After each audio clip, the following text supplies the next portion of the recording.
Madilim at malabo ang gabi sa gubat. Sumipol ang hangin sa mga dahon, mabilis na gumalaw ang mga anino. Ang madilim na liwanag ng buwan ay sumikat sa lupa na natatakpan ng mga nabubulok na dahon. Ang kamera ay dahan-dahang nag-zoom in sa isang batang lalaki na tumatakbo. Ang kanyang mukha ay puno ng dumi at mga sugat. Ang kanyang mukha ay puno ng takot, ngunit din ng determinasyon. Mahigit 1 taon na ang nakalilipas, ang batang ito, si Beste, ay nawalan ng nag-isang pamilya na mayroon siya. Ang biglaang pagkamatay ng kanyang mga magulang ay nagtulak sa kanya sa kamay ng kanyang malupit na tiyuhin. Mula noon, si Beste ay hindi nagkaroon ng isang araw ng kapayapaan. Tiniis niya ang nakamamatay na mga pambubugbog, malupit na pagsaway, at ang pakiramdam na iniwan siya, na walang sinumang magtatanggol sa kanya. Isang mahirap na bahay na may mga basag na pader ng apo. Isang matandang lalaki na si Mang Erning ang nakaupo at humihigop ng alak. Tumayo si Beste sa kanyang harapan, ang kanyang mga mata ay pagod at puno ng kawalan ng pag-asa. Sigaw ng tiyuhin, mahigpit na nakahawak ang kamay niya sa stick. Dahil hindi matitiis ni Beste ang buhay na ito magpakailanman, isang gabi, nagpasya siyang tumakas sa kagubatan. Doon lamang siya, sa dilim ng kalikasan, makakatagpo ng kapayapaan. Ngunit walang nakakaalam, sa madilim na anino ng kagubatan na ito, ang batang si Beste ay kailangang harapin ang isang lihim na mas nakakatakot kaysa sa anumang pagdurusa na kanyang naranasan. Sa kagubatan, nakakita si Beste ng isang nakakatakot na eksena, isang grupo ng mga lalaki na naghahanda para sa isang sakripisyo. Isang matandang babae ang nakatali sa puno, dilat ang mata sa takot. Ang mga nakapaligid na lalaki ay may hawak na matalim na kutsilyo, naghahanda na patayin siya. Nakapan ang kamera sa mukha ni Beste, na lalaki ang mga mata sa gulat. At pagkatapos, isang gabi na walang inaasahan, nasaksihan ni Beste ang isang hindi kapanipaniwalang tanawin. Isang grupo ng mga lalaki na tinatawag ang kanilang mga sarili na tagapagtanggol ng buhay ay sumasamba sa kamatayan. At naghain sila ng isang babae. Isang babae na hindi ordinaryong tao. Biglang kumislap ang isang ilaw, isang higanting bato ang nahulog mula sa langit, na tumama sa leeg ng babae. Napakalakas ng eksena, ginawa nitong mas tense ang kapaligiran kaysa dati. Natahimik ang buong kagubatan. Biglang nahulog ang isang higanting bato mula sa kung saan, na tumama at nabasag ang leeg ng babae, na naging sanhi ng pagbagsak nito. Ngunit ang kakaiba, ang batong ito ay hindi isang ordinaryong bato. Ito ay isang meteorite. At doon napagtanto ni Beste, ang ulilang batang lalaki, na hindi na simple ang kanyang buhay. Tumayo si Beste, hawak ang meteorite sa kanyang kamay. Ang kumikinang na liwanag mula sa bato ay sumasalamin sa mukha ng bata. Ang mga mata ni Beste ay puno ng pagtataka at pagkalito. Nakatuon ang eksena sa mukha ng batang lalaki, na lumilikha ng isang diwa ng misteryo at determinasyon. Isang mahiwagang kapangyarihan. Isang hindi maiiwasang misyon. Si Beste ang magiging nag-iisang tagapagtanggol ng nayong ito, nahaharap sa madilim na puwersa na ang mga tao ay naglakas loob lamang na banggitin sa mga horror story. Mula sa itaas, nakatingin sa ibaba sa maliit na nayon na nababalot ng dilim. Ang mga bahay ay nababalot ng dilim at isang malakas na hangin ang dumaan. Kaya bang lumaban si Beste sa mga walang takot na aswang? Malakas ba ang batang ito para harapin ang sarili niyang mga kamag-anak na lihim na nakikipagsabuatan sa masasamang puwersa? At matutulungan ba talaga siya ng meteorite na yon na baguhin ang kanyang kapalaran? Ito ang mga tanong na masasagot lamang ni Beste kapag siya ay pumasok sa labanan. Isang close-up ni Beste, ang kanyang kamay ay mahigpit na nakahawak sa bato, ang kanyang mga mata ay puno ng determinasyon. Ang mahinang liwanag ng buwan ay sumisikat pababa na lumilikha ng isang dramatikong imahe. At kaya nagsimula ang kwento. Si Beiste, ang huling tagapagtanggol ng ngayon, ay dapat tumayo upang labanan ang kadiliman. Bahay ni Beiste. Isang maliit, lumang bahay na may mga bitak na pader ng apog. Papalubog na ang araw at ang mahinang liwanag ay sumilaw sa bintana na lumilikha ng madilim na anino sa bakanteng silid. Nakapatong si Beiste sa kama, puno ng luha ang mukha, hindi pa rin naghihilom ang mga sugat sa katawan. Ang tunog ng mahinang ulan, ang mga buntong hininga ng bata ay naghalo sa madilim na espasyo. Sa isang liblib na nayon, kung saan ang mga maliliit na kalsada ay natatakpan ng kadiliman, may isang batang lalaki na nagngangalang Beiste. Siya ay isang ulila na nawala ng parehong mga magulang sa isang kalunos-lunos na aksidente. Ngunit sa halip na makatanggap ng pagmamahal mula sa kanyang mga kamag-anak, siya ay itinulak sa mga kamay ng isang malupit na tiyuhin. Isang taong, marahil sa buong buhay na ito, ay hindi niya mauunawaan kung bakit niya ito tratuhin ng ganoon. Si Mang Erning, tiyuhin ni Beiste. Isang lalaking nasa katanghaliang gulang, puno ng kulubot ang kanyang mukha, ang kanyang mga mata ay mabisyo. Nakaupo siya at humihigop ng alak, sa tabi niya ay isang mangkok ng tirang kanin. Si Beiste ay nakatayo sa kanyang harapan, ang kanyang mga mata ay nagsusumamo, ngunit tumanggap lamang ng sumpa bilang kapalit.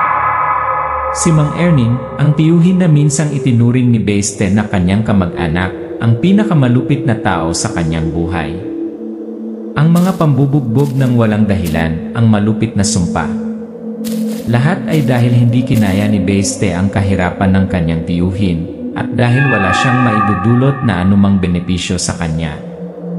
Si Beiste ay pinalayas ni Mang Erning na pilitang magmakaawa. Malungkot na umalis ng bahay si Beiste, puno ng luha ang mga mata. Naglakad siya sa makipot na kalye, nagsimulang bumuhos ang ulan, umihip ang malamig na hangin sa kanyang mukha. Tumingala siya sa langit, tumulo ang mga luha sa kanyang pisngi. Ang buhay ni Beiste, araw-araw ay naging mas malala.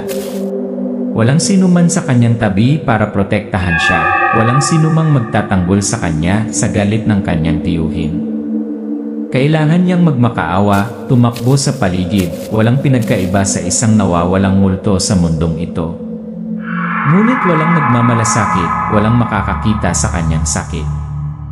Nakaupo sa gilid ng kalsada si Beiste, hawak ang isang mangkok na walang laman, humihingi ng tulong sa mga dumadaan. Ilang tao ang tumigil, ngunit walang nagbigay sa kanya ng kahit ano. Nawalan ng pag-asa si Beiste, ang kanyang walang laman na mga mata ay nakatingin sa walang katapusang kawalan. Noong tag-ulan, kapag walang pera si Beiste sa kanyang kamay, kinailangan niyang harapin ang isang aksidente na hindi inaasahan ng sinuman. Habang gumagala, siya ay malubhang nasugatan, ang kanyang mga braso at binti ay nasugatan, at siya ay bumagsak sa gilid ng kalsada. Ngunit ang kapalaran ay ngumiti sa kanya, isang guro, isang estranghero ay lumitaw sa tamang oras. Isang medyo may edad na lalaki, nakasuot ng kapote, ang lumapit mula sa malayo. Huminto siya sa harap ni Beiste, mainat siyang binuhat. Ang madilim na ilaw mula sa lamparan ng langis sa kamay ng guro ay kumikinang sa hagard na mukha ni Beiste, ngunit ang mga mata ng bata ay nagliwanag sa isang sinag ng pag-asa. Sa pamamagitan ng banayad na kamay, dinala ng guro si Beiste sa isang ligtas na lugar, kung saan hindi na siya mangangamba sa pambubugbog o kalungkutan. Ang gurong iyon ay hindi lamang ang tumulong kay Beiste na gumaling ng kanyang mga sugat, kundi pati na rin ang umakay sa kanya sa isang bagong landas, isang landas kung saan matutuklasan ng bata ang lakas upang malampasan ang pagdurusa, hanapin ang kanyang layunin sa buhay. Sinimulan ng guro na turuan si Beiste tungkol sa buhay, tungkol sa labas ng mundo, ang mga unang aralin tungkol sa lakas, tungkol sa kung paano harapin ang pagdurusa. Unti-unting naramdaman ni Beiste ang pagbabago sa loob niya, na para bang may bagong kapangyarihan na nagising sa loob ng kanyang katawan. Ngunit, habang si Beste ay nakatagpo ng isang bagong sinag ng pag-asa, wala siyang ideya na ang kanyang buhay ay hindi na magiging muli. Higit pang mga kahila-hilakbot na hamon ang naghihintay sa hinaharap, mga madilim na puwersa na hindi niya maisip. At ang lahat ay unti-unting nabubunyag nang malaman ni Beste na siya ay hindi lamang isang ulila, ngunit ang tanging isa na maaaring harapin ang isang supernatural na kapangyarihan, mas kakila-kilabot kaysa sa anumang bagay na naisip niya. Nakatayo si Beste sa tabi ng bintana na nakatingin sa labas. Ang liwanag mula sa oil lamp ay tumatama sa kanyang determinadong mukha. Ang tunog ng hangin na sumisipol sa mga siwang ng pinto, na lumilikha ng tense, misteryosong kapaligiran. Ang madilim na tanawin ng mundo sa labas ay naging malabo. Hindi alam ni Beste na papasok na pala ang buhay niya sa isang bagong kabanata, isang kabanata na puno ng misteryo at hamon. At sa mga darating na araw, kailangan niyang harapin ang mga bagay na hindi maiisip, mga bagay na hindi lamang magpapabago sa kanyang buhay, kundi pati na rin sa kapalaran ng buong baryong ito. Madilim ang gabi, bumubuhos ang ulan, makulimlim ang langit. Pumuslit si Beste sa kabubatan, maingat na naglalakad, hawak ang isang dim oil lamp. Ang tunog ng pagbagsak ng ulan, ang tunog ng mga kaluskos ng mga dahon sa hangin. Puno ng pagkabalisa ang mukha ni Beste, ang kanyang mga mata ay patuloy na nagmamasid sa paligid. Noong gabing iyon, nang si Beste ay nag-iisa sa kabubatan, walang nakakaalam na siya ay naghahanap ng daan palabas, isang maliit na pag-asa sa tahimik na kadiliman. Ngunit ang susunod na nakita niya ay magmumulto sa kanyang buong buhay. Huminto si Beste, sumikat ang liwanag sa isang nakakakilabot na eksena. Ang isang grupo ng mga lalaki ay nakatayo sa paligid ng isang matandang babae na nakatali sa isang malaking puno, ang kanyang bibig ay puno ng sariwang dugo. Ang mga lalaki ay may hawak na kutsilyo, naghahanda na isakripisyo siya. Si Beste ay tumingin sa takot, ang kanyang mga mata ay dilat sa takot. Tumayo si Beste, dilat ang mga mata, hindi makapaniwala sa kanyang nakita. Ang matandang babae na iyon ay hindi isang ordinaryong tao. Isa itong aswang, isang masamang nilalang na sumisipsip ng dugo at kumakain ng mga tao. Ang eksenang ito ay hindi ang unang pagkakataon, ngunit ito ang unang pagkakataon na nasaksihan ito ng batang lalaki ng kanyang sariling mga mata. Nag-transform ang matandang babae, inilantad ang isang napakapangit na mukha, mga mata na kumikinang na pula, nakabuka ang bibig, brutal na kinakain ang bawat lalaki. Mga hiyawan, tunog ng mga sirang buto sa madilim na gabi, na lumilikha ng kapaligirang puno ng takot. Nanginig si Beste, nagpa siyang tumakas, ngunit natuklasan. Nang malaman ni Beste na nadiskubre siya, mabilis siyang tumalikod at tumakbo palayo. Ngunit hindi nakaligtas sa maningning na mga mata ng aswang na humahabol sa kanya ang nagmamadali niyang mga hakbang. Tumakbo si Beste, mabigat ang katawan sa takot. Hindi niya alam ang gagawin, tumakbo lang siya, tumakbo ng tuluyan. Tumakbo si Beste sa mga sanga na tumusok sa kanyang mukha, masakit at pagod ang kanyang katawan. Sa bawat hakbang niya ay may tunog ng aswang na humihina sa likuran niya. Pakiramdam niya ay hindi siya makakatakas, walang paraan. Sa sandaling iyon, isang malaking bato ang nahulog mula sa langit at tumama sa aswang, na naging sanhi ng kanyang pagbagsak at pagkamatay kaagad. Ngunit sa sandaling iyon, may kakaibang nangyari. Isang malaking bato na parang nahulog mula sa langit, ang tumama sa aswang at agad siyang napatay. Ang batang si Beste, na inakala niyang patay na, ay nakatayo, hindi makapaniwala sa kanyang mga mata. Ang pagkamatay ng aswang ay parang isang himala. Dahan-dahang lumapit si Beste sa malaking bato. Yumuko siya, ang liwanag mula sa oil lamp na nagbibigay liwanag sa kakaibang bato. Ang bato ay kumikinang ng mahina at malamig, tulad ng isang meteorite mula sa kalawakan. Tahimik na tumingin si Beste sa bato, nakaramdam ng mahiwagang kapangyarihan. Nang tignang mabuti ni Beste ang bato, may naramdaman siyang kakaiba. Ang batong ito ay hindi isang ordinaryong bato, ngunit isang meteorite, isang regalo mula sa universo. Ang kapangyarihan nito ay tila tumagos sa kanyang katawan, nagpapadala ng hindi nakikita, ngunit napakalakas din na pinagmumulan ng enerhiya. Sa sandaling ito, napagtanto ni Basete na ang kanyang buhay ay nagbago magpakailanman. Mahigpit na hinawakan ni Basete ang bato, naramdaman ang isang bagong alon ng kapangyarihan na dumaloy sa loob niya. Isang asul na liwanag ang nagmula sa kanyang kamay, na nagpapakapal at puno ng enerhiya sa paligid. Mas lumakas, mas kumpiyansa ang pakiramdam ni Basete. Tumayo siya, nakatingin sa malayo, kung saan nahulog ang aswang. Sa bagong tuklas na kapangyarihang ito, unti-unting napagtanto ni Basete ang isang mahalagang bagay, hindi na siya mahinang bata. Mayroon na siyang supernatural na kapangyarihan, mga kapangyarihang kinatatakutan, kahit ng mga masasamang nilalang tulad ng aswang. Si Basete na lamang ang tanging makakaharap sa kadiliman na bumabalot sa kanyang ngayon. Si Basete ay nakatayong mag-isa sa ilalim ng kalangitan sa gabi, hawak ang meteorite sa kanyang kamay. Ang liwanag mula sa bato ay sumilay sa kanyang mukha, na nagpapatingkad sa kanyang determinasyon. Ang kuha mula sa malayo na lumilikha ng pakiramdam ng kalawakan at kalungkutan. Kaya't bumukas ang isang bagong pinto na humantong kay Basete sa isang paglalakbay na puno ng paghihirap at hamon. Kailangan niyang protektahan hindi lamang ang kanyang sarili, kundi pati na rin ang ngayong ito mula sa paparating na madilim na puwersa. Ang kapangyarihan ng meteorite ang tanging susi upang matulungan siyang matupad ang misyon na ito. Ngunit may sapat bang lakas si Basete para labanan ang mga kaaway na hindi niya maintindihan? Ang imahe ni Basete, maliit sa ilalim ng malawak na kalangitan, tulad ng isang bayaning nakatayo sa harap ng isang labanan na hindi alam ang kinalabasan. Ang liwanag mula sa bato ay kumikinang na nagpapaliwanag sa buong kalawakan. At kaya nagsimula ang paglalakbay ni Basete. Isang labanan sa kadiliman sa mga supernatural na nilalang sa kanyang sarili. Ang kanyang kwento ay magiging isa sa mga laban na dapat harapin ng buong nayon at isang kwento na hindi inaasahan ng sinuman.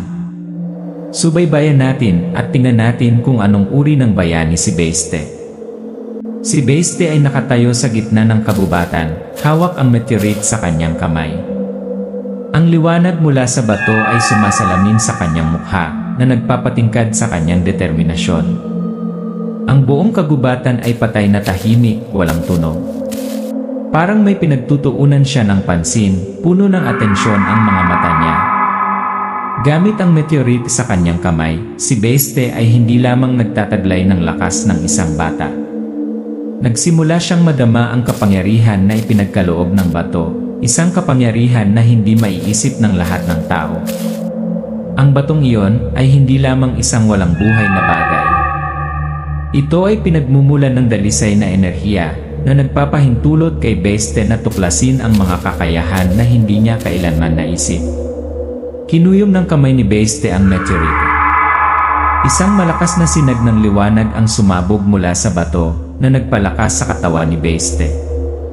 Nag-zoom out ang kamera, nagsimulang mag-practice si Basete sa mga basic combat moves. Mas mabilis siyang kumilos, kitang-kita ang kanyang lakas ng kalamnan. Sa bawat araw na lumilipas, mas lumilitaw ang kapangyarihan ng meteorite. Ramdam ni Basete ang mga pagbabago sa kanyang katawan. Nagsimula siyang makilala ang mga aswang mula sa malayo, naramdaman ang kanilang presensya sa kalawakan, kahit na sila ay nakatago sa dilim. Ang kanyang pisikal na lakas ay lumampas din sa mga limitasyon ng isang normal na bata. Nagagawa niyang magbuhat ng mga bagay ng 2 beses sa bigat ng kanyang katawan nang hindi napapagod. Si Basete ay nakikipaglaban sa isang malaking puno sa kabubatan, gamit ang kanyang mga kamay upang suntukin ang puno ng kahoy. Isang malakas na suntok ang naging sanhi ng pag-usbong ng puno, ang mga ugat ay naputol. Huminto siya, huminga ng mabigat, nagniningning ang mga mata ng may panibagong kumpiyansa. Ang pakiramdam na yon malakas. Ang pakiramdam na hindi na biktima ng kapalaran. Ang pakiramdam ng pakikipaglaban para sa kanyang sarili at para sa mga taong mahal niya. Si Beste ay hindi na ang mahinang batang lalaki na nagdusa sa ilalim ng pang-aabuso ng kanyang tiyuhin. Siya ay naging isang mandirigma, ang tanging tagapagtanggol ng nayong ito. Bumalik si Beste sa bahay, kung saan nakaupo si Mang Erning at umiinom. Sinulyapan ng kanyang tiyuhin si Beste na may pang-aalipusta, ngunit nang makita niya ang kanyang lakas, nagsimulang magbago ang kanyang ekspresyon. Tumayo ng tuwid si Beste, hindi na nakayuko ang kanyang ulo. Tinignan ni Mang Erning si Beste na may hinala. Ang batang kanina ay madaling natalo ay nakatayo na ngayon, punong-puno ng lakas at determinasyon. Malaking pagbabago yon. Ngunit hindi na si Beste ang nangangailangan ng pahintulot ni Mang Erning. Malakas na siyang magdesisyon sa sarili niyang kapalaran. Nakilala ni Beste ang isang guro, ang kanyang kasamang si Tommy, sa isang maliit na tavern sa tabi ng daan. Ang guro, isang matandang lalaki na may sugat sa labanan, ay nakatingin kay Beste na may maunawaing mga mata. Si Tommy, isang bata, madamdamin na lalaki, ay nakatayo sa tabi niya. Magkasamang nakaupo ang tatlo, pinag-uusapan ang mga plano. Bagaman siya ay mas malakas kaysa dati, alam ni Beste na hindi niya kayang lumaban ng mag-isa. At pagkatapos sa paglalakbay na ito, nakilala niya ang mga tapat na kaibigan na magiging mapagkakatiwala ang mga kasama. Ang guro na nakaranas ng maraming pakikipaglaban sa mga aswang, at si Tommy, isang bata, masugid na mandirigma na walang karanasan sa pakikipaglaban. Umupo silang tatlo at nagplano ng laban. Tinuturuan ng guro si Beste kung paano gamitin ang kapangyarihan ng meteorite, habang ibinahagi ni Tommy ang mga taktika ng pakikipaglaban sa mga aswang na natutunan niya sa mga nakaraang enkwentro. Sa tulong ng kanyang mga bagong kaibigan, hindi na nararamdaman ni Beste ang pag-iisa. Nauunawaan niya na, bagamat ang kapangyarihang ibinibigay sa kanya ng meteorite ay napakalakas, ang kombinasyon ng katalinuhan at pagtutulungan ng magkakasama ay ang mapagpasyang salik sa labanang ito. Magkasama silang magplano, magkasama nilang haharapin ang madilim na puwersa na nagbabalak na sirain ang kanilang nayon. Ang tatlo ay nakatayo sa tuktok ng burol, nakatingin sa ibaba ng nayon sa ibaba, na mapayapa ngayon, ngunit malapit ng harapin ang mga supernatural na puwersa. Ang eksena ay pumuputol sa papalubog na araw, nag-iwan ng seryosong kapaligiran. Sa kanyang bagong tuklas na kapangyarihan at sa kanyang mga kasamahan sa kanyang tabi, alam ni Beste na hindi magiging madali ang laban na ito. Ngunit handa siya. Handang harapin ang anumang hamon.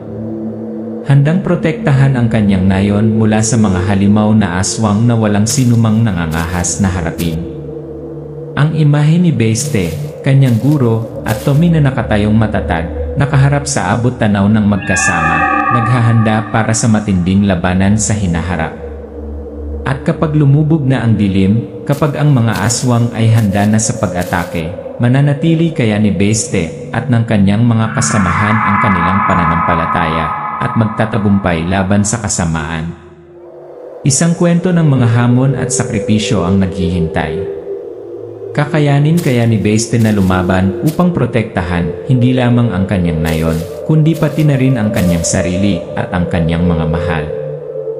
Ang nayon sa gabi, ang langit ay madilim, ang hangin ay tense. Tahimik ang mga bahay sa ilalim ng madilim na kalangitan, tanging ang inday ng hangin at huni ng mga insekto. Ang mga oil lamp ay kumikislap sa mga bahay. Si Beste ay nakatayo sa tuktok ng burol, hawak ang meteorite sa kanyang kamay, nakatingin sa nayon. Isang pakiramdam ng pagkabalisa ang pumuno sa kanyang puso. Hindi pa talaga nagsimula ang digmaan hanggang ngayon. Ang mga aswang, ang masasamang nilalang, ay nagkukubli pa rin sa isang lugar sa kadiliman, naghihintay ng pagkakataong umatake. At ngayong gabi, kapag binalot ng dilim ang nayon, ang lahat ay sasabog. Isang grupo ng mga aswang ang lumabas mula sa dilim, malabo ang kanilang mga hugis, gumagala, humihingal. Isang malaking aswang ang sumugod palabas, ang ulo ay halos dumikit sa lupa, ang mga mata ay kumikinang na pula, ang bibig ay nakabuka, sumisinghot ng hangin na parang naghahanap ng mabibiktima. Lumapit ang grupo sa nayon, tahimik na parang mga multo. Tahimik ang maliit na nayon, ngunit sa dilim, ang mga aswang ay handang sumalakay. Iisa ang kanilang layunin, ang sirain. Ngunit ang hindi nila alam ay hindi na isang mahinang bata si Beiste. Tumakbo si Beiste patungo sa nayon, nagniningning ang liwanag mula sa meteorite sa kanyang kamay, na nagbibigay liwanag sa bawat sulok ng kabubatan. Naramdaman niya ang presensya ng mga aswang, nagniningning ang mga mata, malakas at determinado ang katawan. Ikinaway niya ang kanyang kamay, isang sinag ng liwanag ang bumaril mula sa bato na nagpapaliwanag sa buong kalawakan. Handa na si Beiste. Ginagamit niya ang lahat ng kapangyarihang ibinigay sa kanya ng meteorite. Hindi lamang ang kanyang malakas na pisikal na lakas, kundi pati na rin ang kanyang kakayahang kilalanin at salakayin ang mga aswang ng may perpektong katumpakan. Hindi na siya natatakot, hindi na nanginginig. Magsisimula na ang labanan. Hinarap ni Beiste ang mga aswang, gamit ang kanyang superhuman fighting skills para talunin sila. Bawat suntok niya ay nadudurog ang katawan ng mga aswang, nagbibitak ang mga buto nila sa lakas ng bulalakaw. Mabilis siyang gumalaw, parang ipo-ipo, isa-isa silang tinatalo. Bawat suntok, bawat pag-atake ni Beiste ay naghahatid ng takot sa mga aswang. Mga nilalang na sa mga kwentong katatakutan lang na pag-uusapan ng mga tao, nanginginig na ngayon sa kapangyarihan ng isang batang naging mandirigma. Matapos wasakin ang grupo ng mga aswang, tumayo si Beiste sa gitna ng kanilang mga bangkay, humihinal ngunit nagniningning ang mga mata, puno ng pagmamalaki. Ngunit biglang, mula sa malayo, isang figura ang lumitaw sa kadiliman. Si Mang Sirio iyon, ang tiyuhin ni Beiste. Ang kanyang mukha ay malamig, ang kanyang mga mata ay puno ng malisya. Ngunit hindi nagtagal ang pagkapanalo ni Beiste. Nang inakala niyang natalo na niya ang kanyang kalaban, isa na namang kadiliman ang lumitaw. Si Mang Sirio, ang tiyuhin ni Beiste na dating tinatawag na pamilya, ay naging isang malupit na kalaban, nakipag-alyansa sa mga puwersa ng aswang. Ang kanyang pagkakanulo ay hindi inaasahan ni Beiste. Lumabas sa dilim si Mang Sirio, malamig ang mga mata na nakatingin kay Beiste. Hindi na siya ang mabait na tiyuhin na dati niyang kilala, kundi isang mapanlinlang na tao na may planong sakupin ang buong nayon. Si Beiste ay nakatayo sa tapat, ang kanyang kamay ay mahigpit na nakahawak sa meteorite, ang kanyang katawan ay naninigas, naghahanda para sa isang matinding labanan. Hindi lang dapat harapin ni Beiste ang aswang, kundi pati na rin ang kanyang tiyuhin. Hindi na siya tagapagtanggol ni Mang Sirio. Isa na siyang taksil, isang nakakatakot na kaaway na dapat labanan ni Beiste para protektahan ang nayon at ang kanyang sarili. Nagharap sina Beiste at Mang Sirio sa walang awang labanan. Gumamit si Mang Sirio ng mapanlinlang na mga galaw, habang ginamit ni Beiste ang lahat ng kapangyarihan mula sa meteorite para maka-counterattack. Bawat suntok ni Mang Sirio ay parang isang malakas na pagkabigla, ngunit hindi umatras si Beiste, mabilis at malakas ang kanyang laban. Ang labanan ni Beiste at Mang Sirio ay hindi lamang pisikal na labanan.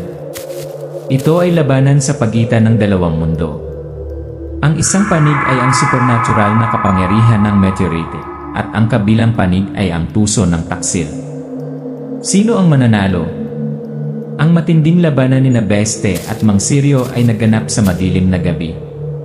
Ang liwanag mula sa meteorite ay kumislap sa kadiliman na nagpapaliwanag ng determinasyon sa mga mata ni Beiste.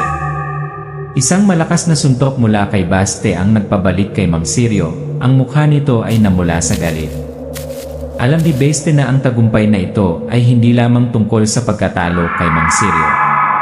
Ito ay isang laban upang matukoy ang kapalaran mo at ng nayon. Dapat kang manalo, hindi lamang para sa iyong sarili, kundi para sa lahat ng nakapaligid sa iyo. Sa wakas, ginamit ni Beiste ang lahat ng natitirang kapangyarihan mula sa meteorite, na naghatid ng isang tiyak na suntok na nagpatalo kay Mang Sirio. Ang malakas na suntok ay nagpabagsak kay Mang Sirio sa lupa, naghahabol ng hininga. Si Beiste ay nakatayo doon, humihinal, ngunit ang kanyang mga mata ay nagniningning sa tagumpay. Sa wakas, nanalo na si Beiste. Si Mang Sirio, ang tiyuhin na nagtaksil sa kanya, ay nahulog sa kanyang kamay. Ito ang sandaling igiit ni Beste ang kanyang lakas at pamumuno. Isang tunay na mandirigma ang ipinanganak at handa siyang harapin ang mga susunod na hamon.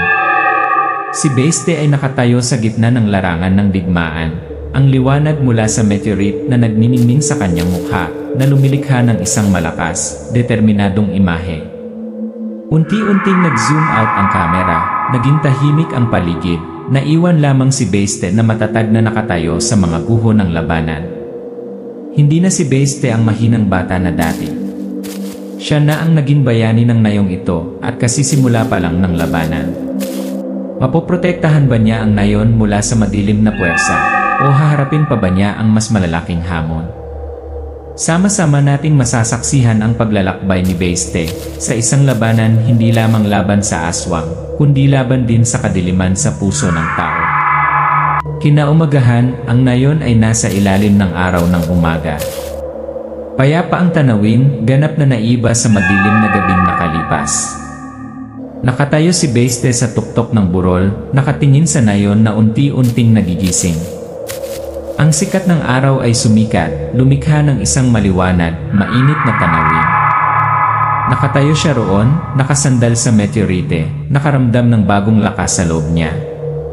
Pagkatapos ng pakikipaglaban kay Mang Sirio at sa mga aswang, hindi lamang ipinagtanggol ni Beste ang nayon, kundi sinakop din niya ang sarili.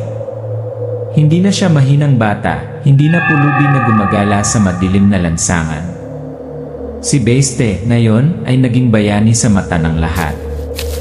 Nagsimulang magsilabasan ang mga taga-nayon na may paggalang at paghanga kay Beste. Tumayo siya sa gitna nila, hindi na natatakot, hindi na nagtatago. Isang matandang lalaki ang humakbang, inilagay ang kanyang kamay sa balikat ni Beste at tumingin sa kanya ng may paggalang. Ibang liwanag na ngayon ang nakikita ng mga taga-nayon kay Beste. Hindi na nila nakikita ang isang mahina, ulilang batang lalaki, kundi isang mandirigma, isang tunay na tagapagtanggol. Napatunayan ni Beste na ang lakas ay hindi lamang nagmumula sa pisikal na lakas, kundi pati na rin sa katapangan mula sa determinasyong protektahan ang mga mahal mo. Umupo si Beste kasama ang mga kabataan sa nayon, tinanong siya ng mga ito tungkol sa mga laban na kanyang pinagdaanan. Mapagpakumbaba niyang ikinuwento ang mga ito, ngunit nagniningning ang kanyang mga mata sa pagmamalaki. Tumabi sa kanya si Tommy at ang guro, masayang tumatawa, tinapik ang balikat ni Beste. Beste doesn't need to say much. Alam ng lahat na ikaw ang bayani ng baryong ito. Hindi dahil sa iyong huling tagumpay, kundi dahil sa iyong katatagan, katapangan, at malaking puso. Napatunayan ni Beste ang kanyang sarili bilang isang pinuno, isang tagapagtanggol hindi lamang para sa kanyang sarili kundi para sa lahat. Nakatayo si Beste sa gate ng nayon, nakatingin sa gubat.